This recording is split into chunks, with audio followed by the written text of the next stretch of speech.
આજે આપણે ટેસ્ટી એવી ભાજી કુકરમાં બનાવીશું। આજની મારી રેસીપી તમને ગમે તો લાઈક શેર ને સબસ્ક્રાઈબ જરૂરથી કરજો।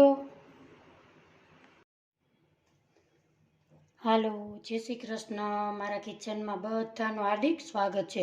આજે આપણે ઇઝી એવી કુકરમાં પાઉંભાજી સરસ ટેસ્ટી એવી બનાવીશું। અહીંયા 1 વાટકાનું મેં માપ લીધું છે, એમાં પોણો વાટકો બીટ લીધું છે।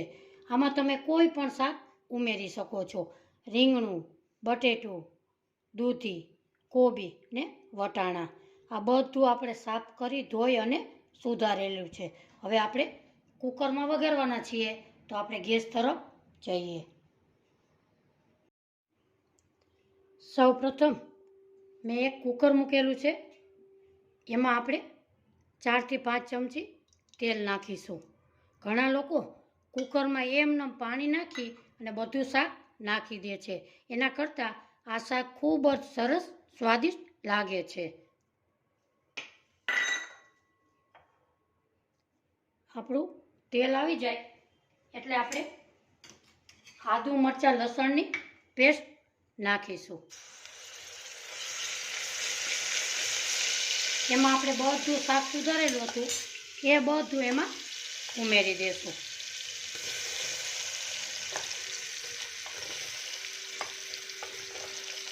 આ પાઉંભાજી ખાવામાં ખૂબ જ સરસ ટેસ્ટ લાગે છે। બધું શાક આવી રીતે આપણે ઉમેરી દઈએ।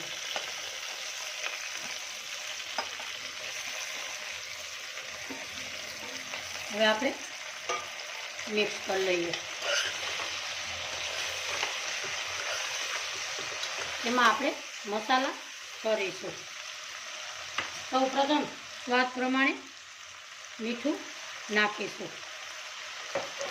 લાલ મરચું પાવડર અહીંયા મેં કાશ્મીરી નાખ્યું છે, તમે તીખું નાખવું હોય તો નાખી શકો।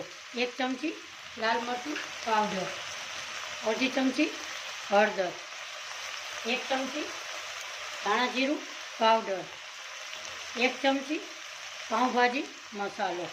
એને બધાને આપણે મિક્સ કરી લઈએ। તમે ચોક્કસથી ટ્રાય કરજો, આ પાઉંભાજી ખૂબ જ સરસ ટેસ્ટમાં લાગે છે। હવે આપણે અડધો ગ્લાસ પાણી ઉમેરીશું। એને આપણે 3 થી 4 સીટી વગાડીશું।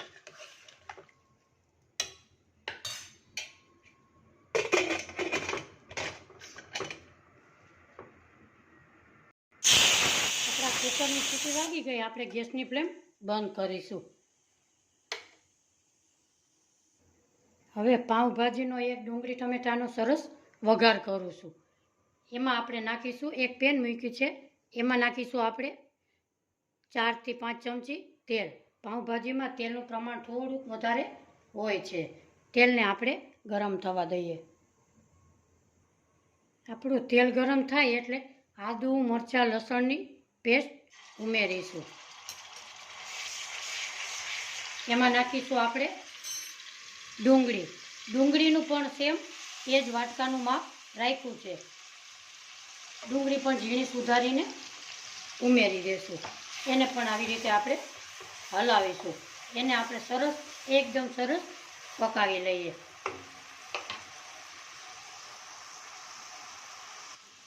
આપણી ડુંગળી સરસ એકદમ સોતળાઈ ગઈ છે। હવે આમાં 1 વાટકાનું જે માપ હતું એ જ વાટકાનું માપ ટમેટું અને કેપ્સિકમ એ પણ આમાં ઉમેરી દઈએ। એને પણ આપણે મિક્સ કરી લઈએ। હવે આપણે એમાં મસાલા કરીએ। આપણે બાફવામાં મીઠું નાખ્યું હતું એટલે એ પ્રમાણે મીઠું નાખીશું। આ પાઉંભાજી 5 થી 7 વ્યક્તિને થાય એટલી આપણે બનાવેલી છે। 1 ચમચી લાલ મરચું, પાઉંભાજી આપણે મસાલોમાં નાખેલો હતો એટલે 1 ચમચી પાઉંભાજી મસાલો। એને હવે સરસ પકાવશું।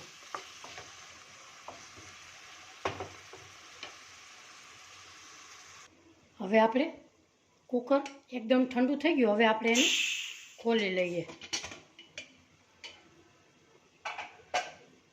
એને આપણે સરસ બફાઈ ગયું છે, એને આપણે ક્રશ કરી લઈએ આવી રીતે. આ પાઉંભાજી ખાવામાં ખૂબ જ સરસ ટેસ્ટફુલ લાગે છે.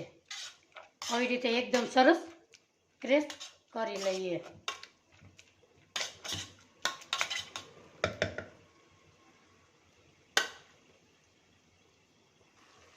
આપણે અહીંયા સરસ તેલ છૂટું એકદમ સરસ છૂટું પડી ગયું છે.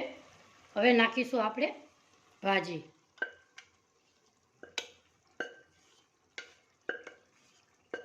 એને પણ આપણે મિક્સ કરી લઈએ. આ ભાજી ખાવામાં ખૂબ જ સરસ ટેસ્ટ લાગે છે. તમને મારી આજની રેસીપી ગમે તો લાઈક, શેર ને સબસ્ક્રાઈબ જરૂરથી કરી દેજો. આવી રીતે આપણે મિક્સ કરી લઈએ. હવે એમાં નાખીશું આપણે લીંબુ. એમાં એક આપણે લીંબુ નીચવશું.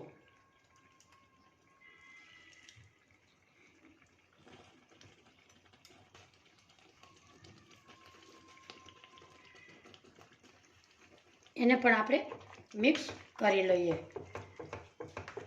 એમાં નાખીશું આપણે 1 ચમચી બટર. બટરનો સ્વાદ પાઉંભાજીમાં ખૂબ જ સરસ આવે છે. એને પણ આવી રીતે આપણે મિક્સ કરી લઈએ. 2 મિનિટ એને પકાવશું.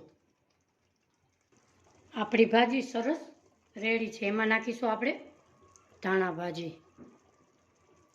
એને હવે મિક્સ કરશું. હવે આપણે સર્વ કરીશું.